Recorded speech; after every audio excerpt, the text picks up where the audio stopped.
सभी का सादर अभिवादन। आज का विषय है संभववाद। संभववाद की अवधारणा को पहले समझें। संभववाद का तात्पर्य है कि वातावरण के द्वारा कुछ संभावनाएं प्रस्तुत की जाती हैं, जिसका उपयोग मनुष्य अपनी चॉइस या रुचि के अनुसार चाहे तो कर सकता है या नहीं कर सकता है। इस विचारधारा के समर्थकों को देखें। इस शब्द के प्रणेता फेवरे माने जाते हैं, जबकि इसके समर्थक वाइडल डी ला ब्लास, ब्रून्स, ईसा बोमैन, कार्ल सावर आदि विद्वान हैं। संभववाद की उत्पत्ति को देखिए। इस विचारधारा की उत्पत्ति और विकास फ्रांस में हुई।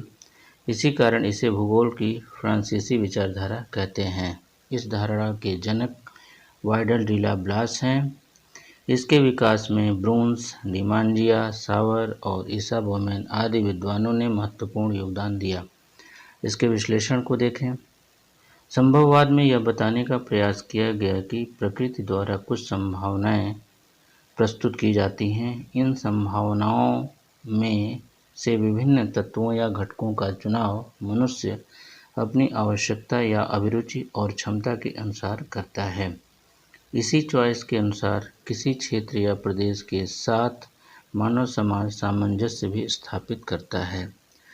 संभववाद और निश्चयवाद दोनों पक्षों को लेकर लंबे समय से विवाद रहा है, जिसका प्रमुख कारण प्राकृतिक और मानवीय दोनों ही कारकों का सतत क्रियाशील रहना है। ऐसी स्थिति में यह कहा जा सकता है कि मनुष्य अपने विभिन्न कार्यों के संपादन में पूर्णतः स्वतंत्र नहीं है। ब्रून्स, डिमांजिया, फेवरे आदि विद्वानों ने प्रादेशिक अध्ययन के द्वारा फ्रांस में तथा विश्व के विभिन्न देशों में मनुष्य द्वारा स्वरूपित सांस्कृतिक वातावरण का वर्णन करते हुए यह बताया कि आर्थिक, सामाजिक और सांस्कृतिक प्रगति के लिए मानवीय चॉइस ही सबसे महत्वपूर्ण होती है। फेवरे द्वारा वातावरण की तुलना में मनुष्य के कार्यों को प्रमुख माना गया। किसी प्रदेश की स्थिति और जलवायु की तुलना में मानवीय कार्यों को प्रमुख माना।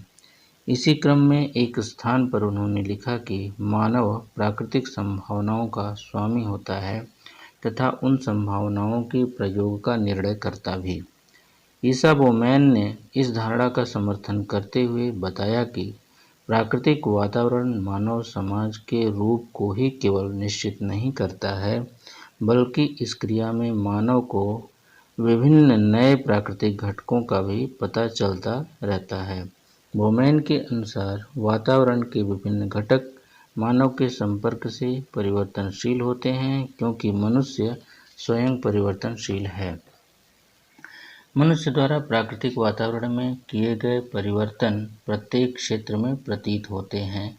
भौम की संरचना, जलवायु, वनस्पति, मिट्टी आदि में मानव द्वारा आवश्यकता अनुसार सदैव परिवर्तन किए जाते हैं। उदाहरण के लिए, पहाड़ खेती के योग्य नहीं हैं, किंतु मनुष्य ने उसमें भी संभावनाओं की तलाश करते हुए अपनी सूझबूझ से वहां पर सीढ़ीदार कृषि करना प्रारंभ किया। नदी या समुद्रों को नहीं लांघा जा सकता है, जिसके लिए नाव या जहाज बनाया। प्रतिकूल वातावरणीय दशाओं में हरित गृहों का उपयोग करके विविध प्रकार का उत्पादन करना, कम वर्षा वाले भागों में सिंचाई के साधनों से विभिन्न प्रकार का कृषि उत्पादन करना, सड़कों, रेलमार्गों और हवाई जहाज़ों द्वारा सुदूर क्षेत्रों, अगम्य दुर्गम क्षेत्रों में जाना मानवीय शक्ति के प्रतिफल हैं। मनुष्य द्वारा वातावरण परिवर्तन की क्रिया में कोई भी स्थान या प्रदेश अधिक उन्नति कर लेता है तो कोई पिछड़ा रह जाता है। संयुक्त राज्य अमेरिका, जापान, इजराइल, सिंगापुर आदि उन्नत प्रदेशों, जबकि नेपाल, बांग्लादेश, पाकिस्तान आदि पिछड़े प्रदेशों के उदाहरण हैं। यह उदाहरण इस बात की पुष्टि करता है कि प्रदेशों में प्राकृतिक वातावरण की समानता होते हुए भी मानवीय चॉइस के कारण अलग अलग प्रकार की आर्थिक और सांस्कृतिक दशाएं संभावित हैं। इस प्रकार सारांश रूप में कहा जा सकता है कि यह विचारधारा मानवीय शक्ति को महत्व देती है। आज संपूर्ण विश्व में जितने भी सांस्कृतिक स्वरूप देखे जा रहे हैं, वे सभी मानवीय चॉइस और परिवर्तन के परिणाम हैं। भविष्य में इस प्रकार के विभिन्न परिवर्तन सतत जारी रहेंगे, क्योंकि मनुष्य के विचार और चॉइस सदैव परिवर्तनशील हैं। यदि आपको टॉपिक पसंद आए तो निश्चित रूप से लाइक और सब्सक्राइब करें और साथ ही साथ कमेंट देने का भी प्रयास करें, ताकि आगे टॉपिक में परिमार्जन किया जा सके। धन्यवाद। नमस्कार।